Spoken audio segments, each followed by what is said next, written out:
বাজারে Ganguly group of কোম্পানিজের নামে এবার থুথু দেওয়া শুরু করলো কাস্টমাররা, এবং সেই সুযোগটাকেই হাতিয়ে নিল অসন্তোষ প্রামাণিক। হ্যাঁ বন্ধুরা, ভিডিওতে লাইক দিয়ে দেখতে থাকুন। যে মুহূর্তে কিনা ইন্দ্রাণী গাঙ্গুলি বাড়ি থেকে এত মেয়াদ উত্তীর্ণ মালামাল উদ্ধার হওয়া মাত্র ইন্সপেক্টর যখন বলতে থাকে যে আর একটাও কোনো রকম কোনো সাফাই আমি শুনতে চাই না, Indrani Ganguly you are under arrest, এবং আপনাকে এক্ষুনি আমাদের সঙ্গে থানায় যেতে হবে। ভালো ভালো যদি যেতে চান তাহলে তো ভালো, নয়তোবা কোমরে দড়ি দিয়ে হিড় করে টানতে টানতে আমাদেরকে আপনাকে নিয়ে যেতে হবে, এবং সেটা করা থেকে আপনি আমাকে বাধ্য করবেন না। ঠিক সেই সময় কুসুম যখন বলতে থাকে যে প্রয়োজনে আমার দেবীমাকে না নিয়ে আপনি আমাকে গ্রেফতার করুন, কিন্তু তার সত্ত্বেও আমার দেবীমাকে গ্রেফতার করবেন, আমার দেবীমা সম্পূর্ণরূপে নির্দোষ। ঠিক সেই সময় ইন্সপেক্টর বলতে থাকে যে দেখুন, আপনার যদি স্বেচ্ছায় আমাদের সঙ্গে যেতে ইচ্ছা হয় তাহলে আপনারা চাইলে যেতে পারেন আমাদের সঙ্গে, কিন্তু তা সত্ত্বেও আমাদের কাছে বারবার করে এরকম ব্যাঘাত ঘটালে কিন্তু আমার থেকে খারাপ কেউ হবে না, আমাকে আইনে রীতিমতো ব্যবস্থা নিতে আপনার বিরুদ্ধে বাধ্য করবেন না। ঠিক সেই সময় ইন্দ্রাণী গাঙ্গুলিকে যখন কিনা হিড় করে টানতে টানতে প্রেসের লোক থেকে শুরু করে সমস্ত লোকেদের সামনে থেকে নিয়ে যাওয়া হয়, ঠিক সেই সময়ই অসন্তোষ প্রামাণিককে সে হাজির, এবং অসন্তোষ প্রামাণিক বলতে থাকে যে ছি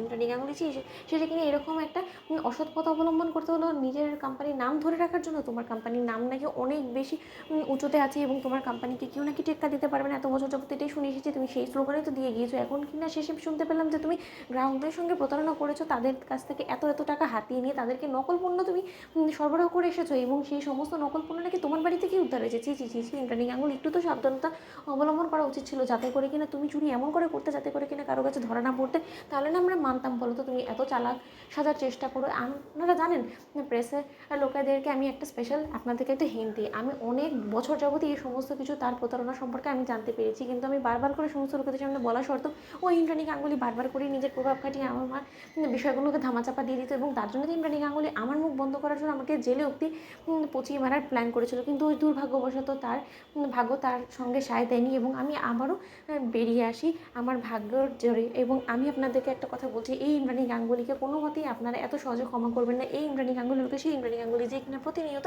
একের পর এক মেয়েদের জীবন নষ্ট করে এসেছে, যে যার ছেলেরা কিনা মেয়েদের সঙ্গে মেয়েদের জীবন নিয়ে ছেলেখেলা করার চেষ্টা করে, এবং মা রীতিমতো মেয়েদের স্কিন নিয়ে ছেলেখেলা করার চেষ্টা করে, এবং অন্যের পণ্যকে হুবহু নকল করে নিজের নামে ট্যাগলাইন দিয়ে চালিয়ে দেওয়ার চেষ্টা করে। এই সমস্ত দায় কি যথেষ্ট নয় তাকে শাস্তির আওতায় আনার জন্য? ঠিক সেই মুহূর্তে ইন্দ্রাণী গাঙ্গুলিকে যখন কিনা এক পর্যায়ে থানায় নিয়ে যাওয়া হয়, ঠিক সেই সময় দেবলীনা হাসতে থাকে এবং বলতে থাকে যে ইন্দ্রাণী গাঙ্গুলি, এই কী অবস্থা আপনার এত দুর্দিন কবে থেকে চলে এলো যে আপনাকে রীতিমতো যেখানে দেবলীনা আছে, দেবলীনার মতন এরকম ত্রাস সৃষ্টি করে সন্ত্রাসী আছে, সেখানে আপনাকে চলে আসতে হলো? বলুন তো, এতটা দুর্দিন আপনার চলে এলো? আহারে, আমার বড্ড বেশি মায়া হচ্ছে আপনার জন্য। এবার আপনার সেই প্রভাব খাটিয়ে আপনি কী করে নিজেকে বাইরে বার করবেন বলুন তো? আমাকে তো খুব করে জেলে জিম্মি করে রাখার জন্য সমস্ত ধরনের প্রভাব খাটিয়ে ফেলেছেন, এবার নিজের প্রতি কতটুকু প্রভাব খাটাতে পারবেন বলুন তো? আদৌ কি বেরোতে পারবেন এই জেল থেকে? তো বন্ধুরা, লাইক কমেন্ট শেয়ার করে সাবস্ক্রাইব করতে ভুলো না।